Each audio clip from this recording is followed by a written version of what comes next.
객체지향 개념에 대해서 알아봅시다.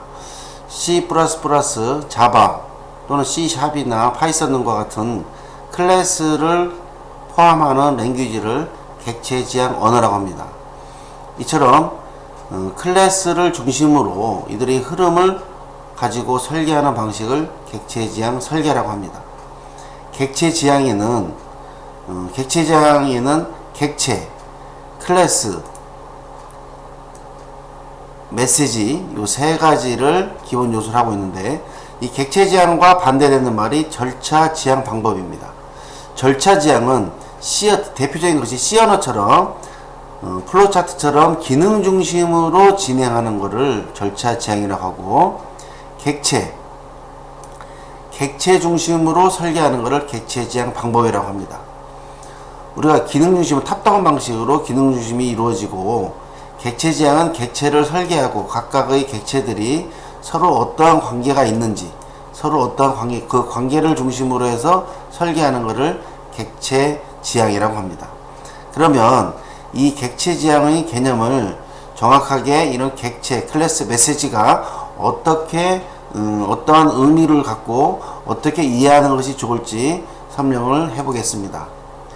자, 자바나 C++를 프로그래밍을 잘 하려면 객체와 클래스를 정확하게 이해를 하고 있어야 됩니다. 클래스와 객체를 이해하지 못하면 프로그래밍을 할 수가 없습니다. 그럼 객체와 클래스가 뭐냐? 여기 보면 사람이라는 게 있어요. 사람은 클래스입니다. 즉 추상적인 내용입니다. 사람은 클래스고, 이 사람에서 홍길동, 이순신, 강감찬, 이게 객체입니다. 여기 그림처럼 붕어빵 기계는 클래스입니다. 붕어빵 기계는 클래스이고, 이 붕어빵에서 생산되는, 만들어지는 붕어빵은 객체가 되겠습니다. 붕어빵 기계는 먹을 수 있어요? 절대 먹을 수 없습니다. 붕어빵을 먹는 거죠. 클래스는 프로그래밍에서 클래스는 형식만 정하는 거지 이거를 사용할 수는 없습니다. 그래서 클래스를 사용하려면 이처럼 객체를 생성해서 사용하는 겁니다. 사람은 쓸 수 없지만 홍길동, 이순신, 강함차는 쓸 수가 있습니다. 차도 클래스입니다. 그러나 여기에 소나타, 산타페, 그랜저 이거를 객체라고 합니다. 제가 방금 설명한 것처럼 붕어빵 기계는 먹을 수 없죠. 이거는 하나의 틀이죠. 거푸집 틀. 이거는 클래스가 되겠고, 여기에 나오는 붕어빵들은 객체라고 합니다. 다른 예로 설명을 드리면, 여기 아래 한글 아이콘이 있습니다. 제가 이해하기 쉽게끔 요 아래 한글 아이콘과 아래 한글 문서 나온 걸 가지고 설명을 드릴게요. 이거는 뭐예요? 클래스예요. 요거를 더블클릭하면 빈문서 1, 빈문서 2, 빈문서 3 이렇게 나오죠. 이게 나오면 여러분 알 수 있을 겁니다. 요거를 객체라고, 오브젝트라고 합니다. 클래스는 절대 쓸 수 없다고 그랬어요. 먹을 수 없다고 그랬죠. 클래스는 또 쓸 수 없다고 그랬어요. 객체를 생성해서 여기서 여러분들이 작업을 하는 겁니다. 그래서 요거를 작업하고 다른 이름으로 저장을 하죠. 요 빈문서 1, 빈문서 2 요걸 잘 알고 있어야 됩니다. 요거는 요 클래스가 어떤 이름으로 제가 지정을 해주지 않았기 때문에 어떤 이름인지 모르니까 그냥 여기서 빈문서 노네임 1, 빈문서 1, 빈문서 2, 빈문서 3으로 알아서 얘가 객체 생성을 합니다. 그러면 우리는 요거를 작업을 하고 다른 이름으로 저장을 하게 되죠. 요게 바로 객체가 되겠고, 요 아이콘이 클래스라고 생각하면 됩니다. 그래서 객체와 클래스의 개념을 정확하게 이해하면 자바 프로그램이 굉장히 쉽습니다. 코드로 한번 보겠습니다. 퍼스는 클래스입니다. 하나의 틀이죠. 여기서 이라는 객체와 박이라는 객체를 생각하겠습니다. 실제 코드는 보이지 않습니다. 그러면 코드는 보이지 않는다는 말이 무엇이냐? 여기에 보시면 그림 1-11을 보시면 클래스 A와 클래스 B가 있어요. 이거는 먹을 수 있어요, 없어요? 먹을 수 없죠? 이거는 클래스입니다.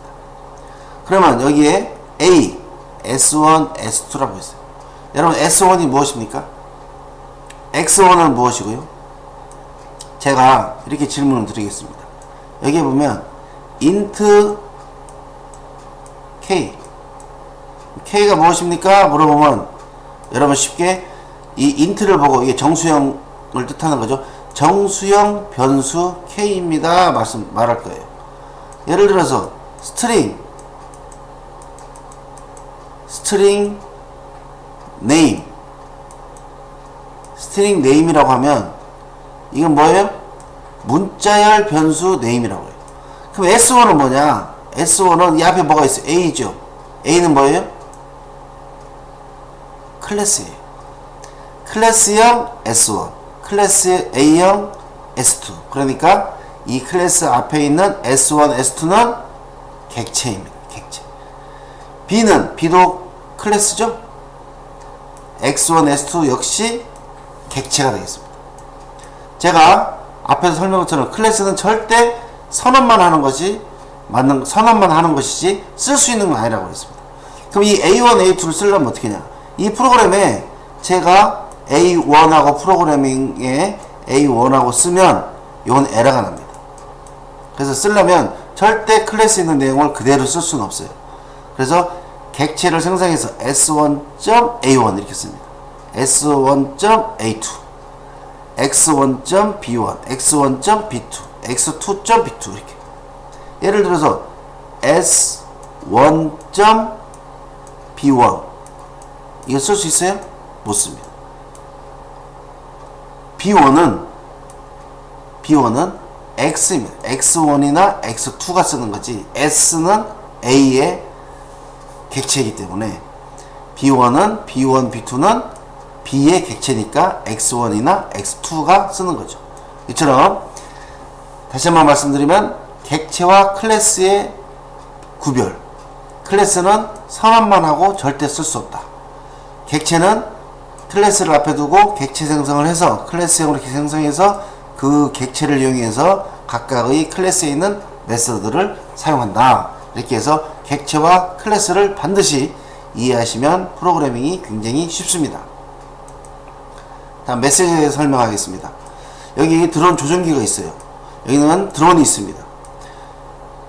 드론 조종기에서 어떠한 메뉴를 가지고 메시지를 보냅니다. 드론한테 하늘로 올라라, 날아가라 보내면 이 기능이 여기 버튼이 이 드론에 올라가라는 버튼이 있는 게 아니라 올라가라는 기능이 있는 게 아니라 이 버튼에 가는 거는 이 올라가라는 플라이라고 합시다.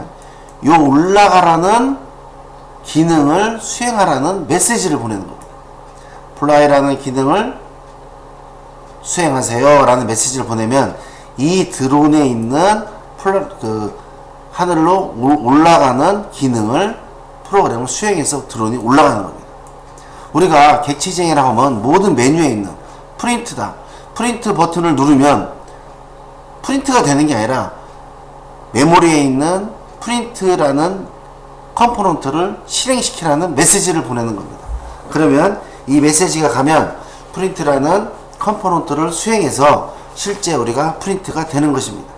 여기서 또 내려라는 메시지를 보낸다는 것은 착륙한다는 기능을 실행하라는 메시지를 보내면 이 드론 내에서 착륙하라는 기능을 수행해서 드론이 내려오는 겁니다.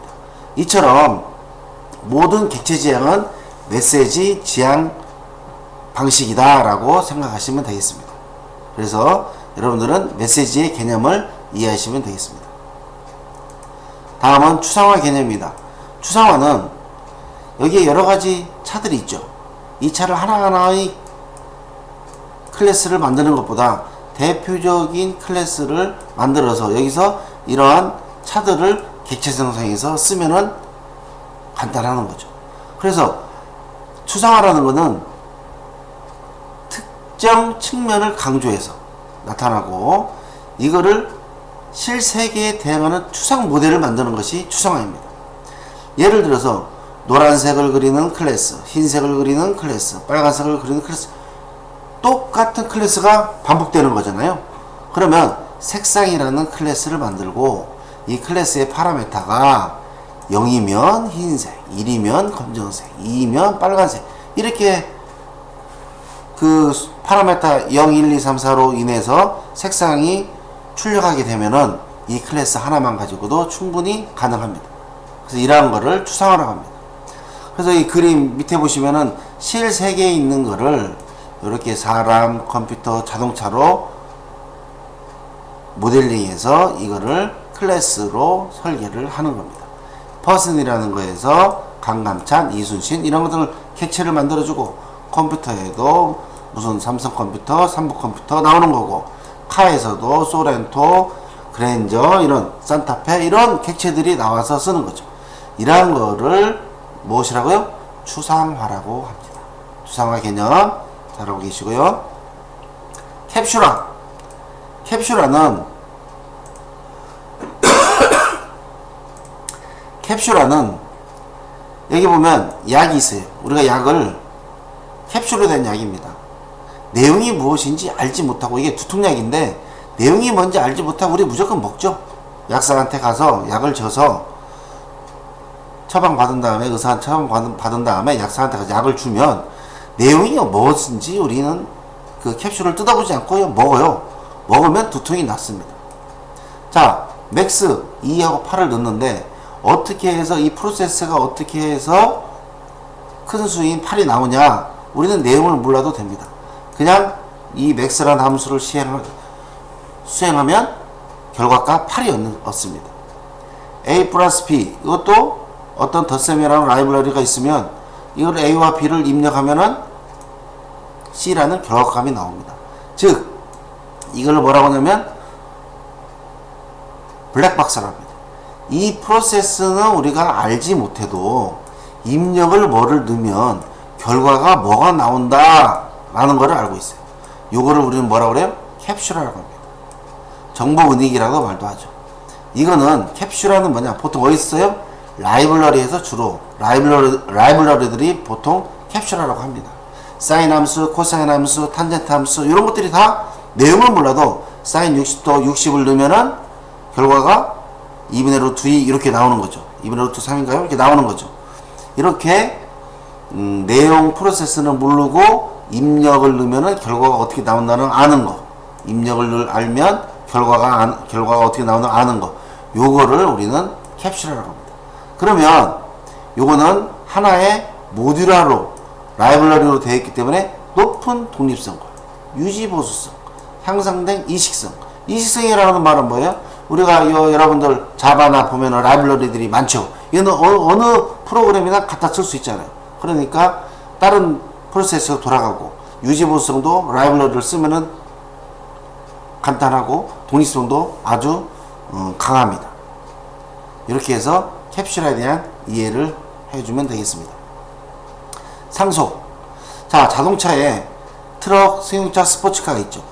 여기에 똑같은 기능들이 있어요. 예를 들어서 브레이크를 밟는다던가, 그 다음에 파킹을 한다던가, 그 다음에 드라이브를 한다던가, 이런 똑같은 기능은 같이 놓는 겁니다. 왜냐하면 여기에도 같은 기능이 있고, 여기도 같은 기능이 있고, 여기도 같은 기능이 있으니까 같은 기능들을 한 군데로 모아놓고 나머지 트럭만의 기능, 승용차만의 기능, 스포츠카만의 기능을 놓으면 프로그램을 짜기 심플하게 만들 수가 있는 거죠. 그래서 공통되는 거를 위에 놓는 거, 요거를 부모 클래스라고 하고 요거를 자식 클래스라고 해서 공통된 것들을 갖다가 사용할 수 있는 거, 요거를 무슨 개념이요? 상속 개념이라고 합니다. 그래서 상속은 상위에 있는 부모에 있는 기능들을 하이 클래스가 갖다 쓰는 거를 상속이라고 합니다.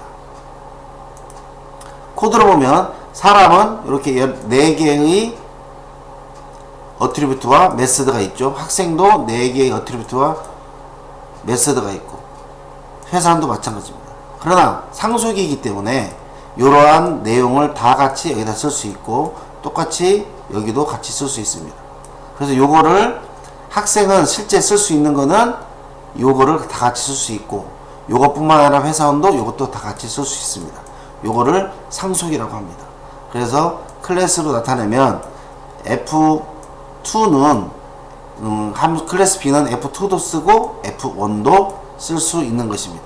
요거를 상속이라고 합니다. 여러분들 그래서 상속은 extens라고 써요. extens라고 써서 여기에 있는 함수들을 갖다 쓸 수 있습니다.